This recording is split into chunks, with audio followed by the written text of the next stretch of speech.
Acte 16. Ces femmes oubliées de l'histoire. En cette énième matinée, Saladin s'était réveillé très tôt. Il repensait à ces événements terribles qui lui avaient fait voir la mort de près.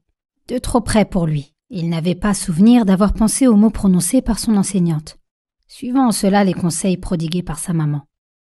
À propos de maman, il n'avait pas humé à son réveil cette délicate odeur de café qui vous chatouille le nez pour vous avertir que la journée commence. La maison paraissait étrangement calme. Était-il possible que sa mère soit sortie tôt pour aller faire quelques courses? Ce n'était guère dans ses habitudes. Il se leva et se rendit immédiatement dans la chambre d'Amina. Elle dormait encore. C'est bien la première fois qu'elle ne se levait pas pour s'occuper de son petit déjeuner. Qu'à cela ne tienne, Saladin était suffisamment autonome pour se prendre en charge et faire le nécessaire avant de partir pour le collège, ce qu'il fit en grand garçon qu'il était. À son arrivée, devant la grille du collège encore fermée, il ne trouva pas grand monde. Le bus scolaire arriva quelques minutes plus tard, déversant son flot ininterrompu d'élèves. Le savoir avait faim. Il lui fallait ses offrandes quotidiennes. Sacrifier ses élèves sur l'autel du savoir était une pratique à laquelle consentait tout parent soucieux du devenir de son enfant. Saladin aperçut Nour, qui était toujours aussi joyeuse et détendue. « Ah, Saladin, tu es venu de bien bonne heure aujourd'hui, » lui dit Nour. « J'ai passé une nuit agitée, je n'ai pas pu dormir comme je le souhaitais. D'ailleurs, ma mère était, elle, au contraire très fatiguée. Elle ne s'est pas réveillée ce matin. »« Ah, vous les garçons, si maman n'est plus là, c'est panique à bord, » lança-t-elle en faisant de grands gestes avec ses mains. « Ah, tu sais, je peux me débrouiller seule. Je n'ai besoin de personne pour s'occuper de moi. »« Oui, vous vous êtes fait tout seuls, les garçons. La femme n'est pas indispensable et c'est si fragile, n'est-ce pas ? Je vois que mademoiselle joue les féministes susceptibles. Je vois que monsieur joue les machos méditerranéens. Un homme, ça se doit d'être fier et courageux. Sinon, à quoi cela sert-il ? Rétorqua Saladin en bombant légèrement le torse. Où peut bien se trouver la fierté d'un homme qui ose être ingrat à l'égard de la femme qui l'a nourri, chéri et instruit ? Hein ? Poursuivit Nour en le narguant. Nourrir et chérir, d'accord ? Instruire dans une certaine mesure. Que je sache, les plus grands savants et illustres personnages de ce monde sont des hommes, hein ? Quelle ignorance, monsieur ! On voit bien que ton manuel personnel d'histoire est misogyne. Quelle honte ! S'énerva Nour. De quoi parles-tu ? L'histoire à laquelle je m'intéresse est faite de grands noms d'hommes. Je n'ai pas rencontré de femmes dans mes périples. Alors tu n'as rien rencontré. Entends-tu ? Tu n'as rien rencontré. Comme je vois que monsieur ne sait pas tout, tu devrais t'intéresser à la création de l'université de Fès, par exemple. De quelle université parles-tu ? Tu n'as qu'à chercher. Après tout, si on en croit tes propos, c'est toi qui voyages avec Ibn Battuta. Lui te renseignera s'il n'est pas amnésique et misogyne comme toi, finit-elle par dire en tournant les talons. De toute façon, cela ne change rien pour moi, dit Saladin en haussant les épaules. Saladin et ses camarades débutèrent la matinée par un cours de physique en salle Pierre et Marie Curie, le couple de physiciens le plus célèbre qu'ait connu la France. La discussion qu'il eut avec Nour l'amena à s'intéresser un peu plus longuement au nom de cette salle. Il s'interrogea sur cette association et surtout le fait que, pour une raison qu'il ne parvenait pas à s'expliquer, il n'avait vu que Pierre, sans jamais s'être rendu compte que Marie figurait aussi sur la plaque signalant la salle. Il n'avait pas osé, par fierté ou orgueil mal placé, concéder à Nour son ignorance en matière de grands noms féminins. L'histoire est-elle masculine ? Avait-elle un genre ? Reste qu'il fallait bien se rallier à cette idée selon laquelle l'histoire ne faisait peut-être pas suffisamment de place aux femmes. Peut-être parce qu'elle était souvent restée l'affaire des hommes qui l'écrivaient. La journée se déroula sans difficulté particulière, et il croisa seulement Madame Vincent dans les couloirs, qui avait le visage marqué par la fatigue, comme si elle s'était battue toute la nuit. Fait assez rare, elle n'avait même pas fait attention à la présence de Saladin. Ce dernier, après être rentré chez lui et avoir fait ses devoirs, se rendit dans la cuisine pour voir ce que sa maman mijotait pour le souper. Il constata qu'Amina ne se déplaçait pas tout à fait normalement. Elle était comme gênée et boitait légèrement en se tenant de temps à autre la cuisse gauche. Entre son enseignante fatiguée et sa mère qui l'était tout autant, il se dit que ce n'était pas la journée de ces femmes. D'ailleurs, à propos de femmes, il engagea la conversation avec sa mère. « Tu sais, maman, j'ai eu un petit accrochage avec ma camarade Nour, dont je t'ai souvent parlé, » lui rapporta Saladin. « Ah, et pourquoi vous êtes-vous disputés » interrogea Amina. Elle prétend que les femmes musulmanes ont joué un grand rôle dans l'histoire arabo-musulmane et je l'ai mise au défi de m'en citer au moins une. À part les femmes du prophète, elle n'a pas voulu le faire prétextant que je n'avais qu'à le faire moi-même. Elle m'a lancé un défi en me disant de m'intéresser à l'université de Fès. Si elle avait eu connaissance d'une grande figure féminine, elle n'aurait pas trouvé ce prétexte un peu grossier, non ? Dit-il fièrement, sur un ton moqueur. Je crois qu'elle t'a renvoyé à ta propre ignorance et de manière très courtoise. Cette fille me plaît vraiment, Saladin, dit Amina, amusée. Comment cela ? Tu ne vas pas t'y mettre toi aussi ? Quel est le rapport entre l'université de Fès et une femme ? Saladin, aurais-tu oublié cet adage arabe que je t'ai toujours appris ? L'homme est l'ennemi de ceux qui l'ignorent. Avant d'émettre le moindre jugement, combat ton ignorance et non pas ce que peuvent te dire les autres. Moi ? Ignorant ? Ne cessait-il de ressasser. Comment oser dire que je suis un ignorant quand la majorité de mes camarades me prennent pour un extraterrestre en raison de mon savoir ? Saladin était certes brillant, mais, comme chez tout individu brillant, l'orgueil n'est jamais loin. Quand on brille par une qualité que ne possèdent pas les autres, on ne peut qu'être l'ennemi déclaré de l'humilité que l'on assimile à une faucheuse de talent. Saladin s'était mis en tête de retrouver Ibn Battuta. Personne d'autre à part lui ne pourrait mieux le renseigner sur l'hypothétique existence de ces femmes de renom. Il s'en alla accomplir sa dernière prière, sauta sur son lit et se glissa sous sa couette douillette. Il contemplait son anneau. Il était habité de nouveau par la peur. Que pourrait-il bien se passer encore cette nuit ? Il resta concentré sur son idée, celle de retrouver au plus vite Ibn Battuta. Ce moment n'allait plus tarder à arriver. La pierre de l'anneau se mit à briller légèrement, signe que Saladin pouvait la frotter et voyager vers d'autres horizons.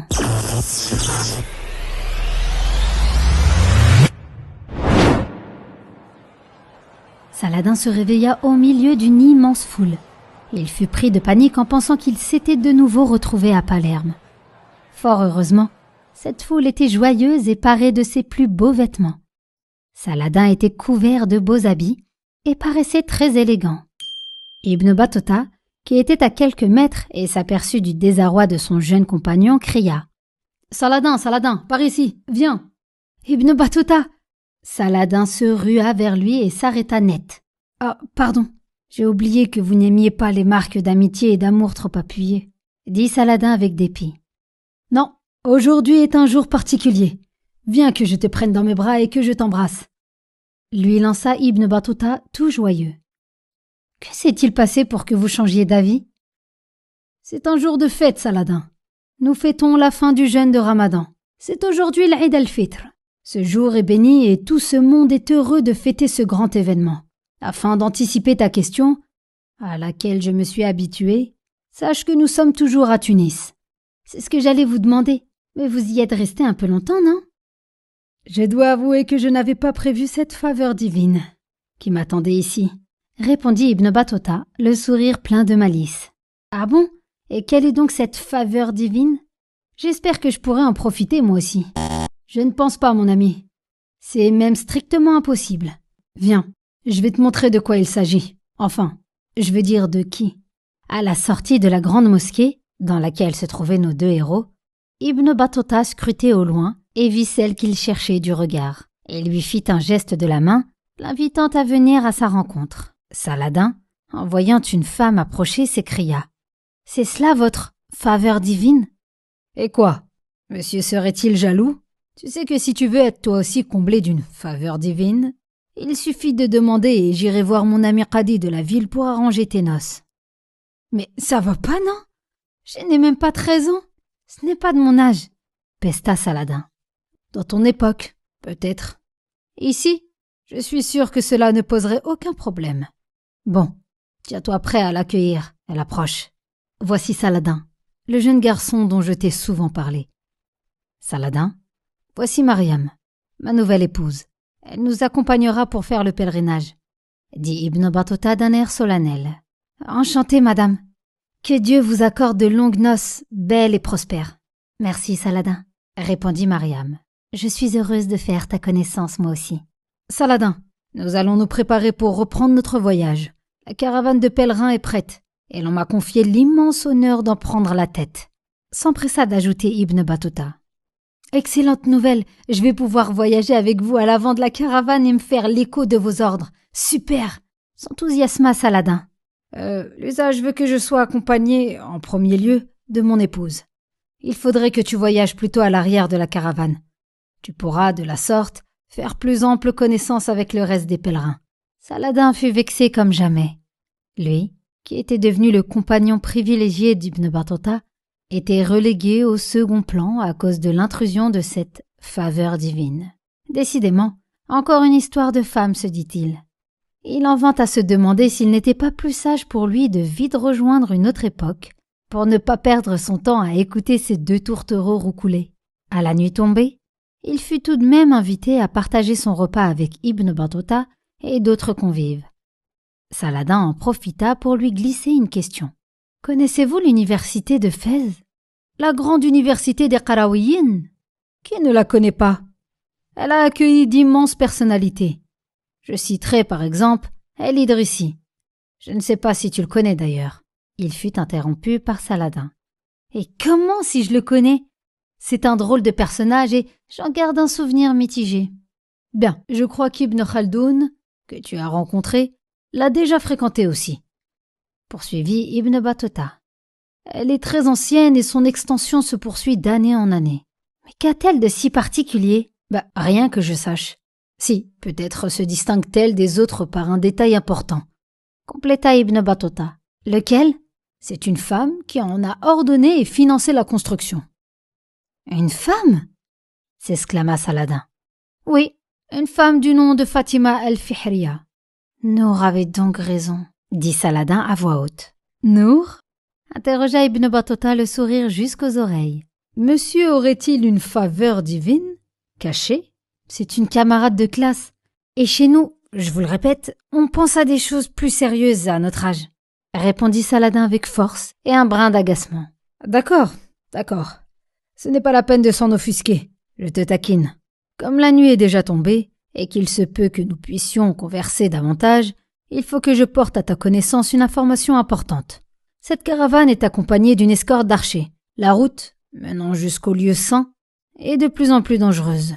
Il faut que tu l'intègres dorénavant. Je commence à être habitué aux voyages mouvementés, répondit Saladin. Le campement des pèlerins s'étendait à perte de vue. Saladin rêvassait, en contemplant les étoiles suspendues dans ce ciel sans limite apparente. Il n'avait plus son compagnon de voyage à ses côtés. La nuit lui semblait plus longue que d'habitude. Il se décida à expérimenter un autre voyage. Il lui fallait visiter ce monument construit par une femme. Il frotta l'anneau en pensant très fort à cette Fatima el-Fihriya pour rejoindre cette époque éloignée. Saladin crut qu'il se noyait. Il entendit les bruits d'une foule amassée autour de lui, sans pouvoir la distinguer. Il y avait une odeur de putréfaction insupportable. Il essaya de se redresser, mais retomba aussitôt, suscitant des éclats de rire de plus en plus forts. La foule se calma soudain à l'arrivée d'une femme, accompagnée de 2 serviteurs. Les vêtements de cette femme trahissaient son apparence à la bourgeoisie commerçante de la ville. Elle fit signe à ses serviteurs qui allèrent immédiatement tirer Saladin du bassin à tannerie, dans lequel il avait atterri. Il était tout jaune et ses yeux étaient recouverts d'une épaisse couche de cette pâte jaunâtre qu'il colorait l'eau du bassin. Les serviteurs lui nettoyèrent les yeux, ce qui lui permit de mieux distinguer l'endroit où il se trouvait. Cela fut de courte durée. Des seaux d'eau fraîche s'abattirent sans discontinuer sur sa tête. Une fois essuyé et séché, il fut tiré à l'écart de la foule dans un endroit plus propice au calme. L'un des serviteurs, accompagnant la femme, lui tendit de l'eau et quelques figues bien fraîches dont Saladin se délecta. Un peu gêné par ce qui venait de lui arriver, Saladin entreprit d'engager la discussion. « Merci madame, merci infiniment. J'ai bien failli étouffer dans ce bac dégoûtant. » ajouta Saladin. La femme resta impassible et ne dit mot. Elle fit un signe à ses serviteurs qui se mirent en route, en incitant gentiment Saladin à les suivre. Interloqué par cette absence de réponse, Saladin s'adressa au serviteur. « Elle est muette? Ou elle ne sait pas parler peut-être ?» interrogea-t-il. Les serviteurs eux-mêmes ne répondirent pas, se contentant seulement d'un sourire courtois comme pour excuser leur mutisme. Saladin revint à la charge. « Mais pourquoi ne parlez-vous donc pas? Je m'exprime dans votre langue que je sache. D'ailleurs, où m'emmenez-vous? Je ne vous suivrai pas plus loin tant que vous ne m'aurez pas répondu. » dit-il fièrement. La femme se retourna brusquement, s'approcha de Saladin et lui asséna une gifle aussi rapide qu'inattendue. Saladin n'en croyait pas ses yeux. Personne n'avait osé porter la main sur lui. Ce geste, en plus d'être violent, était humiliant. Il ne put réagir parce qu'il ignorait tout de son nouvel environnement. Sans mot dire, la femme poursuivit son chemin. Saladin, quant à lui, avait été touché dans sa dignité. Il suivit ces drôles de personnages muets. Après avoir marché près d'un quart d'heure, ils parvinrent à l'entrée d'une petite mosquée qui ne devait pas faire plus de 35 mètres de long, du nord au sud. Elle était à la fois sobre et finement décorée. Ils se rendirent dans une pièce attenante à la salle de prière. Les serviteurs demandèrent l'autorisation de pouvoir disposer, afin de laisser seuls Saladin et cette mystérieuse femme. Saladin, encore vexé, choisit de ne rien dire. Le silence qui régnait dans la pièce était assourdissant. Il y avait quelque chose de mystique dans cet endroit. On eût dit que la méditation était chez elle. Près d'une heure passa sans que ce silence ne soit rompu. La femme se décida enfin à prononcer ses premiers mots. La réflexion et la méditation permettent souvent de maîtriser sa langue et de s'éviter de bien malencontreux problèmes.